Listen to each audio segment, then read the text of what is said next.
আপনি কি চাইছেন? রেপিস্টদের আপনি ভোট দিয়ে লোকসভাতে পাঠাবেন, বিধানসভাতে পাঠাবেন, আর আপনার মেয়ের দায়িত্ব, আপনার বেটির দায়িত্ব, আপনার মায়ের দায়িত্ব, আপনার বোনের দায়িত্ব তারা নেবে? তারা কখনোই নেবে না।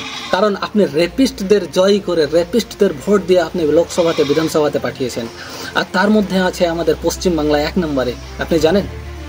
আর ওদেরই কাছ থেকে, ওই এমএলএর কাছ থেকে, ওই এমপিদের কাছ থেকে, ওই নেতাদের কাছ থেকে আপনি চাইছেন বেটিদের সুরক্ষা, যারা নিজেরাই স্বীকারোক্তি দিয়েছে যে হ্যাঁ আমাদের বিরুদ্ধে অমুক অমুক কেস চলছে, আমাদের বিরুদ্ধে রেপের কেস চলছে।